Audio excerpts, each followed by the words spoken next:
sleep with the beasts. You woke me down in the streets. You pull on my leash and there I come.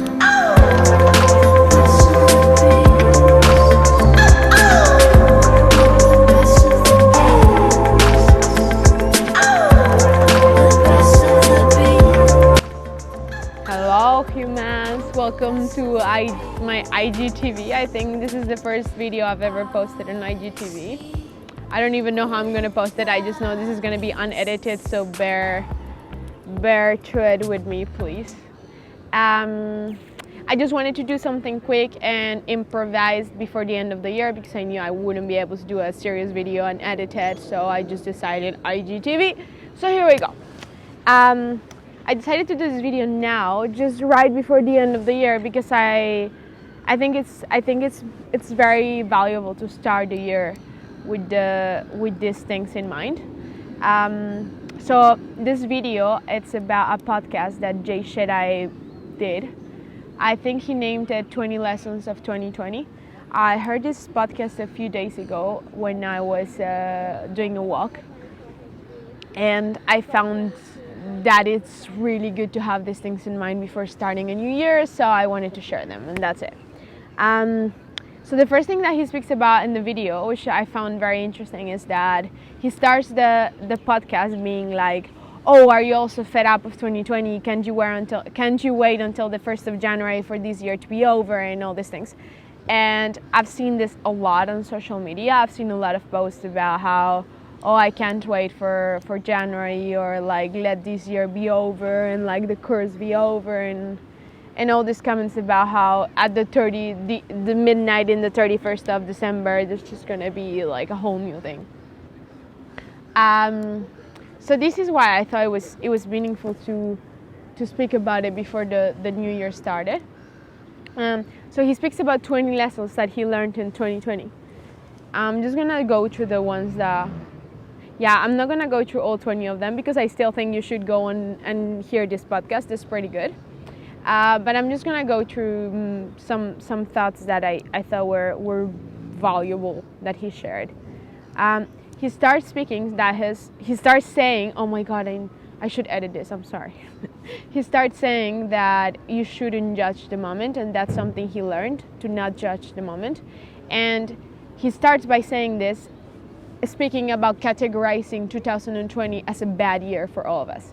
So he's explaining that we shouldn't judge a moment because we don't know what is gonna entitled in a few years for us, because again, you don't know if what happened this year is gonna end up creating something really positive for you in the future. You don't know if it's gonna create something really positive for us as a society. It already has in some ways. It already has shown us some amazing sides of humanity. So he just basically starts being like, don't judge the moment. Stop categorizing 2020 like a bad year, because you stop yourself from learning when you put stuff in a box. When you put this into, oh, this is a good day, or oh, this is a bad day, you're gonna be much more close to actually paying attention to what you're gonna learn about this day, or the things that you might improve, or the growth that you can get out of a situation. So he starts speaking about don't judge the moment. I found that pretty real. Then he speaks about the fact that, I don't know who he quotes, I'm sorry about this, but he quotes someone saying that pain plus reflection equals progress, and pain plus nothing just equals pain. So I'm a bit scared about this subject, just because I've been very lucky when it comes to health and when it comes to my family. So I do have to say that I feel a bit illegitimate to speak about these, because I was lucky in many senses this year, and I know some people went through horrible stuff, and I don't mean to underestimate any of these things.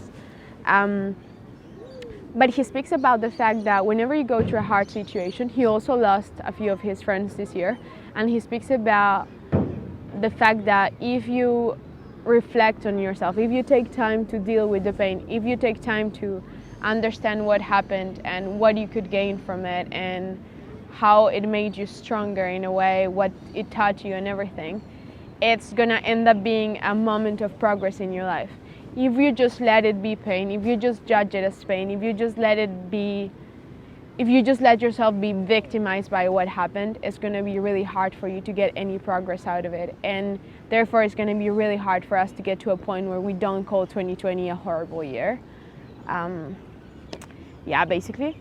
The other thing he speaks about is that the only thing we know is that we don't know anything, which I think is like everyone speaks about it, but everyone also calls these times uncertain times. And he mentions that every single day it's uncertain. We just have this illusion of knowing what's going to happen because we have a routine and because we have things that we're messed with, and then we say, oh, there's no certainty, but there has never been. So attaching yourself to an idea of wanting certainty is literally just setting yourself up for failure, because it's never going to happen.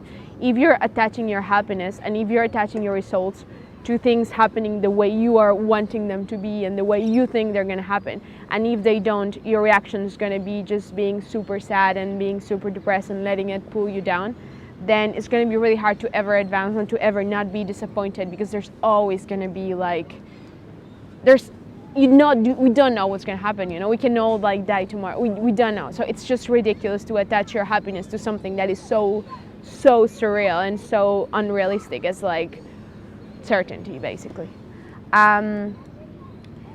He speaks about another thing that he learned from 2020 being the adaptability is the greatest superpower, which is massive. And I feel like a lot of you might have already had this lesson out of 2020, because it's true that we understood that the people who were able to get past some of the horrible things that happened this year were the people that were able to adapt, that were able to think of other ideas.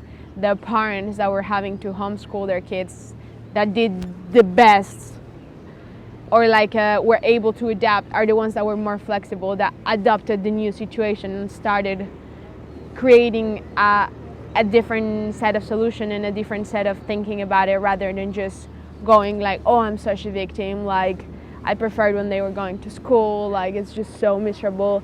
So he speaks about adaptability and how it's gonna serve you, not just for 2020 in the middle of the pandemic, but how it's gonna serve you forever, and how it is one of the greatest things you can develop, because it just means that whatever happens and all the external things that you have absolutely no control over are not gonna determine whether or not you're having a good or a bad life. And it's basically about flowing. And he speaks about how 2020 helped a lot of people develop that when they were not necessarily in a situation before where they were forced to bend and to be flexible and to have ideas.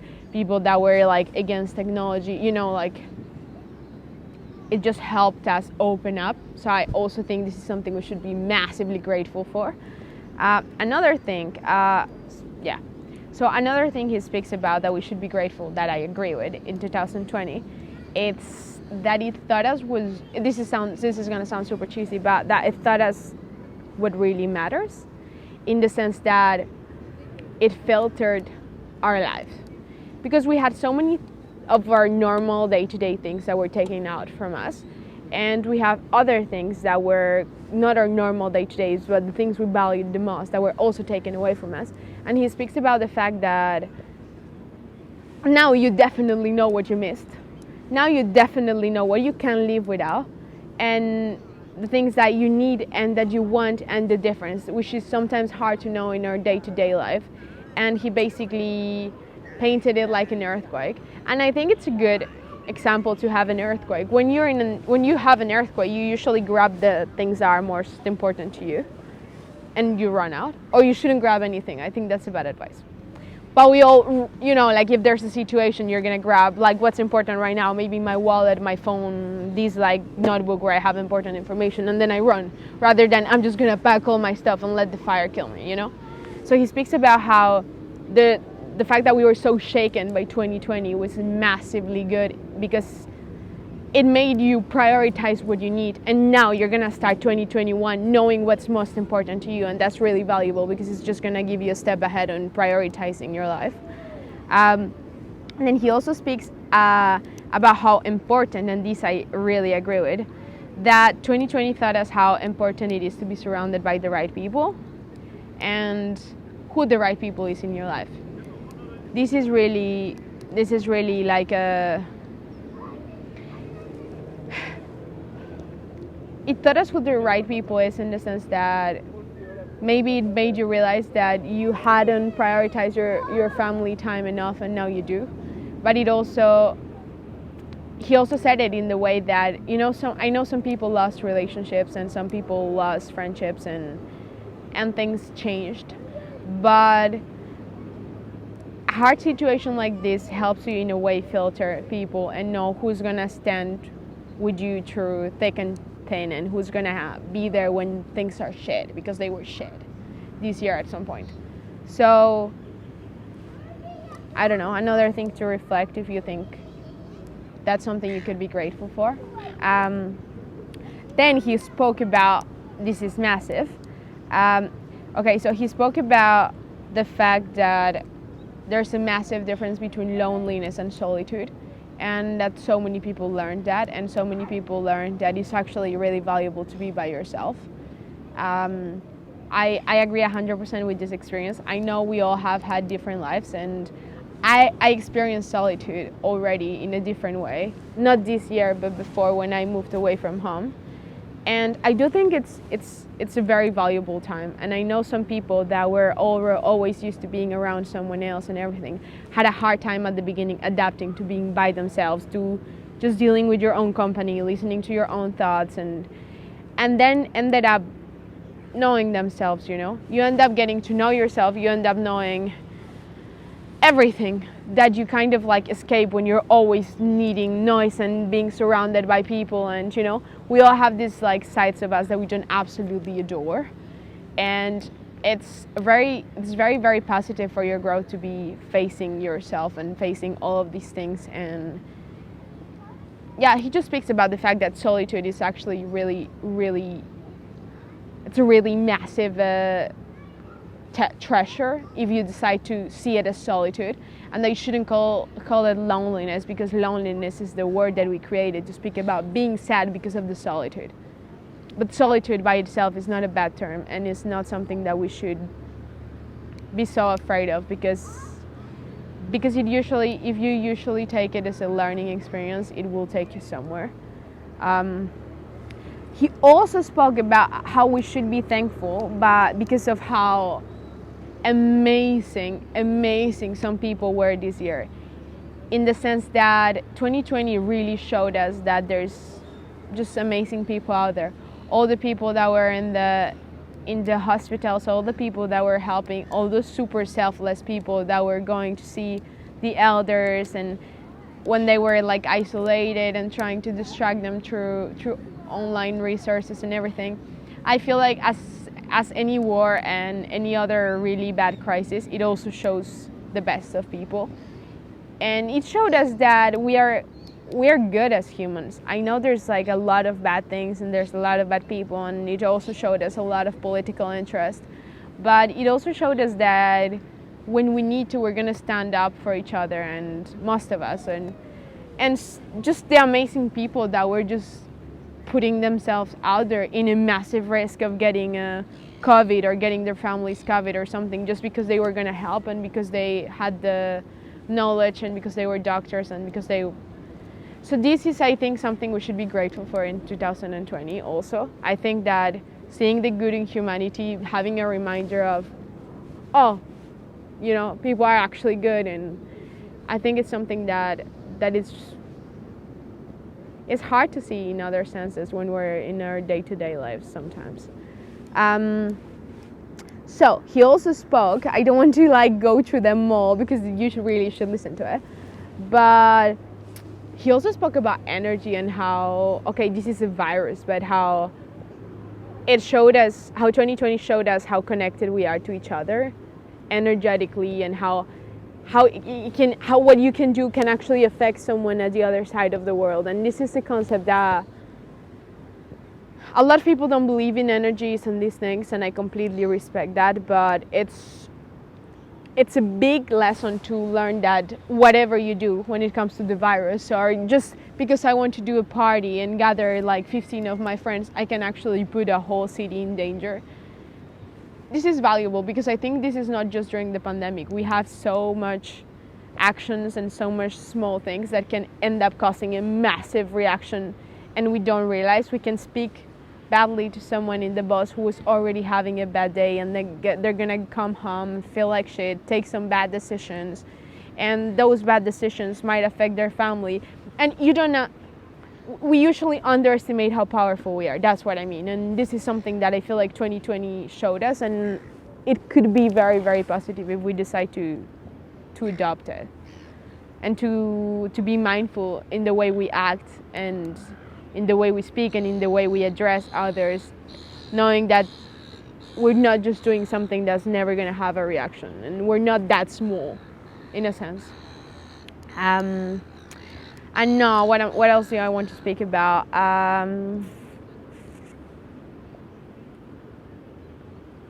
This is massive. So he quoted this phrase. I don't know if it's him, but he spoke about the fact that a lesson that is learned is a lesson you don't have to repeat, as in you do in university and in school. And that's why I wanted to do this video, because I want us to see the good out of 2020 and to feel, okay, what are the things that this year taught me that I was not aware of? Did it make me understand what my priorities were? Did it make me understand who the people that matter around me are? Did it make me understand that I have an effect on others? And once the lesson is learned, we're not going to have to go through it again. If we stay on this mindset as like, oh, it was a horrible year, like I just hope 2020 comes and everything, 2021 might be just, I'm not, touch wood, but just as bad. If we don't learn what we need to learn, we're going to keep on staying in a cycle.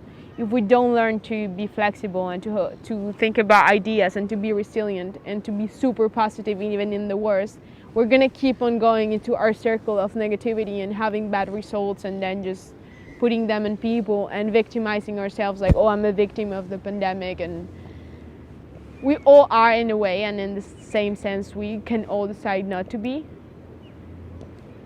I don't know, to think about.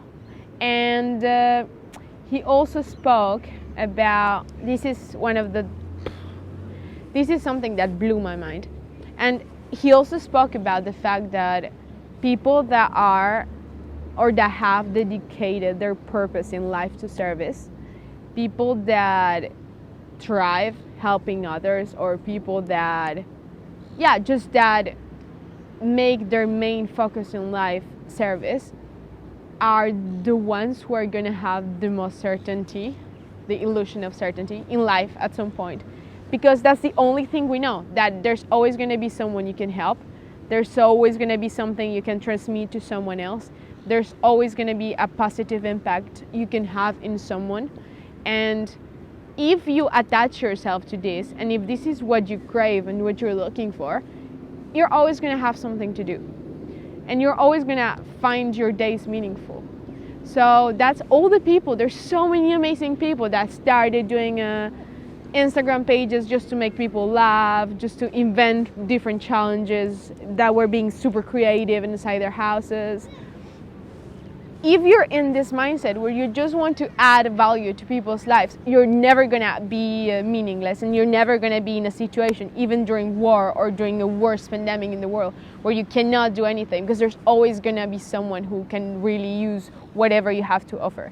So he spoke about people having purpose in life, having purposes in life that relate to service and relate to others, to be the ones that are able to adapt the more and to kind of be the happiest, because you always have the certainty that there's something you can do, rather than attaching yourself to maybe your career that is maybe just happening in an office, or I don't know. I found this insane because I think it's so true. So many people around me that I really admire that have made their careers out of helping others and out of looking at what people need and trying to generate resources and to create programs to help people.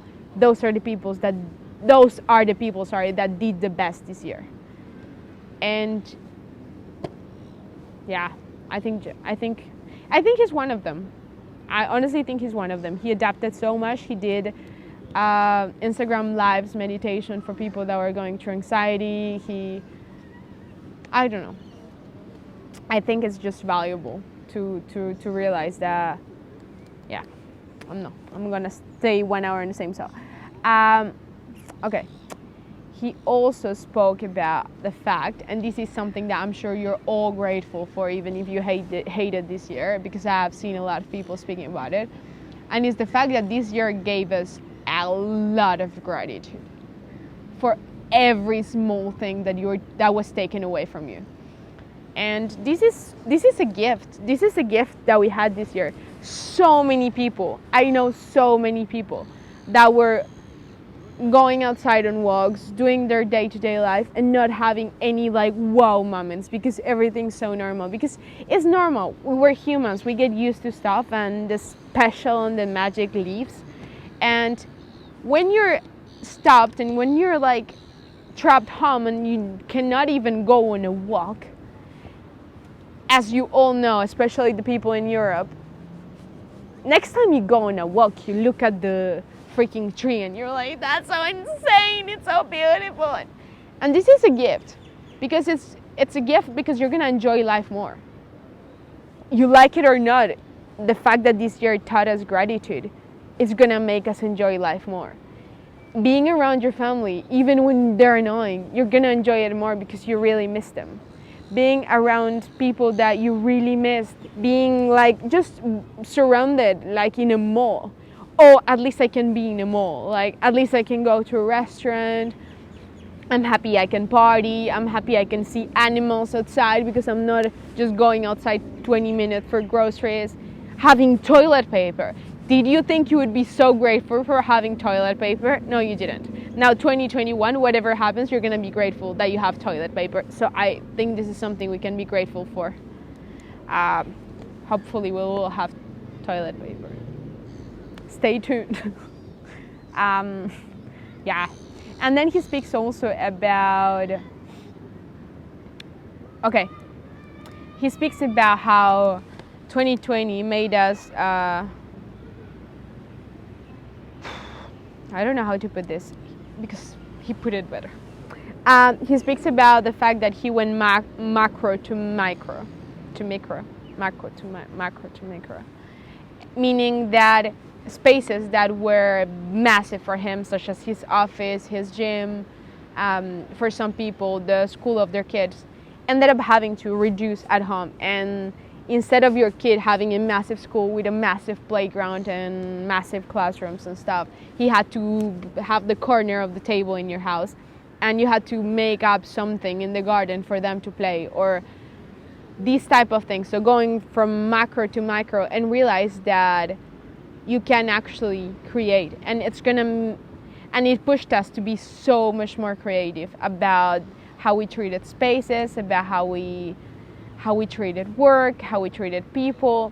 Something he didn't speak about, but I want to speak about right now, because I'm telling this to everyone, and is that I think this year was massively positive for us when it comes to online working, because so many people and so many enterprises were still making people commute for 2 or 3 hours in public transportation every day to come to a desk and have internet, even if they had internet in their house, and stay all day in front of a desk and then commute back 2 hours. And I'm speaking about Paris, for example. I know how many people commute in Paris to La Défense, for example. And then because we were forced to work online, companies such as Twitter made every employee work from home since now forever.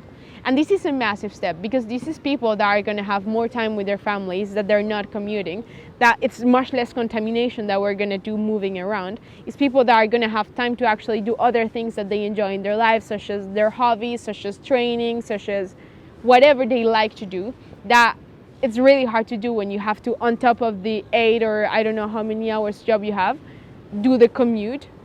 And I think this is really valuable, because I think so many companies had this very old mindset of, no, this is how things have always been. It's going to be really hard to manage people from an office, so I prefer to have them here and everything. And now they thought us that we couldn't do it. And I feel like so many other companies are going to go in this way, and it's going to be a massive step for society in my regards.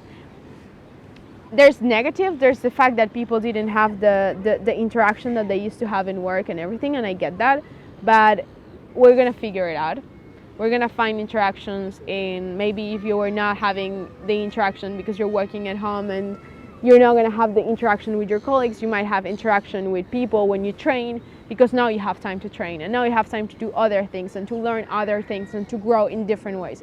So for me, that's pretty positive, and I'm thankful for 2020 to have done that to us. And then, okay, yeah, I think that's basically he spoke about the creativity, and he did speak about the fact that laughter and connection are medicine, in the sense that we actually realized how massive it was for, my invited guests, how massively important it was for people that were isolated to be able to connect with their families, to be able to laugh. So many funny people, so many people that were not even like considered funny became humorous just to make people happy and to make people smile and make people that were isolated happier. So I think this is insane positive, because we underestimate these little things usually, of like making people laugh and these connections with the elderly. We usually are too busy doing other stuff, not because we don't want to or because we mean bad, but just because life happens. And realizing that this was a life or death situation, and it actually affected people life or death wise, I think this is a lesson that we're going to carry along after this year. So that's basically what I'm going to speak about in regards to his podcast. It was amazing. Please go listen to it. I'm not trying to explain it better than him, because I could never do it. I just wanted to reshare some of this information. But something else I really learned this year was that we feel weaker than we are. And I don't know if you have the same experience, but we usually underestimate ourselves and our capacities until they are tested. And then we're like, oh wow, I was able to deal with that. And I feel like that little boost, a whole year boost of empowerment that we had this year, it's gonna be really positive for us in a personal and professional life, because wanted or not, you had to make money, and so many people invented so many jobs, and so many people invented so many spaces for their kids, and just being pushed in a situation that made us better. I feel like if you take it the right way, if you reflect on it, and if you try to carry this along to 2021, 2022, etc., are going to be massive tools for you to throw yourself out there when you have a dream, when you have a challenge, when you have something that you don't know if you're capable of. You were put into such a shit situation this year that you wouldn't have thought that you were going to be able to handle. Because if I ask you probably 2 years ago, oh, do you imagine this happening? You would be like, I would die. Well, if you're listening to this, you didn't die. We made it. Some people didn't, and that's disgusting. But if we did, it kind of